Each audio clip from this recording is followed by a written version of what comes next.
The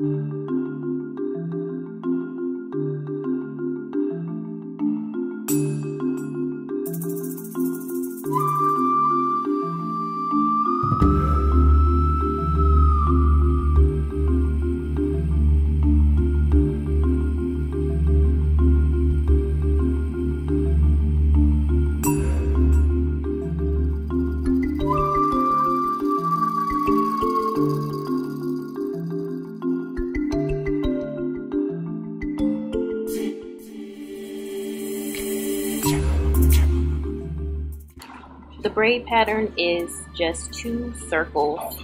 Hair is parted down the middle, and then the braids are starting from the middle part and circled all the way around, coming back up the middle. So we have 2 circles, and the braids are very small. The first track, you want to sew underneath the perimeter braids as usual, and for this particular install, I sewed under the braid from temple to temple in the front. There is a braid pattern that works for people with finer edges, so if you want that information, go ahead and leave a comment below.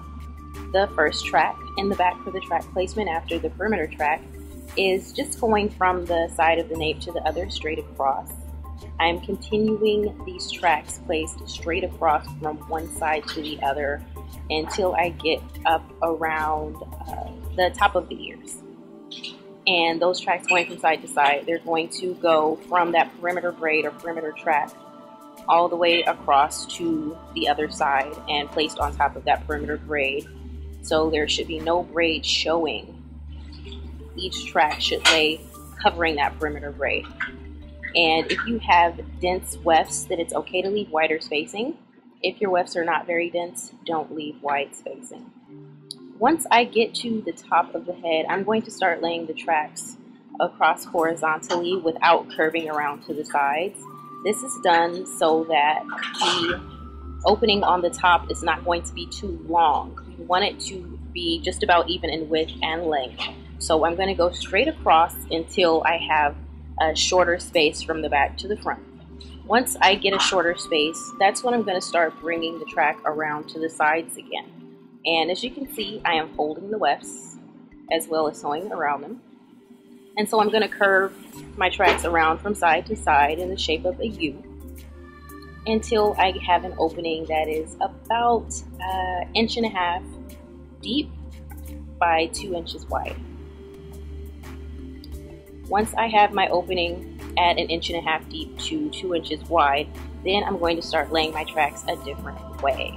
I'm going to sew my tracks so that they are standing up, which means an easier way to do this would be to flip your track over towards the front so the hair is falling in the face, and then sew your track on and then flip it back. And you would do the remaining tracks in this opening the same way, and you can still do this while folding the wefts. You do not have to cut them. Just make sure you tack the wefts down really well in the corners. And so you can see how close together I'm placing these wefts. You do not want a lot of space in between, because when the hair is moving, you don't want to see tracks. It may be easier for you to add a small piece of net on top of this area while you're sewing your tracks, because the darkness from the net will also help cover your scalp, and it will give you more space to sew the wefts onto. Continue sewing the track standing up or facing forward until you get to the very last braid in front, or the 2 braids connecting. And you're going to do the same thing, sew that last track on with the hair falling towards the face, and then just flip it backwards.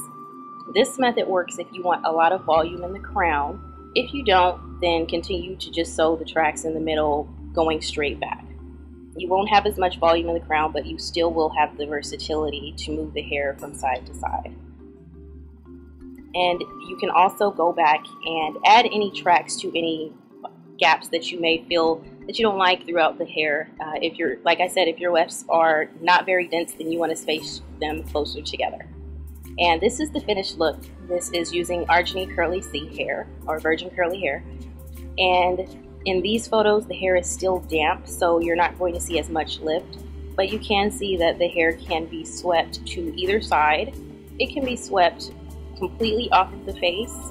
It can be pulled toward the face to add bangs. This style can also be pulled up into a high ponytail or high bun. It can be swept completely to either side for an updo or pinned back.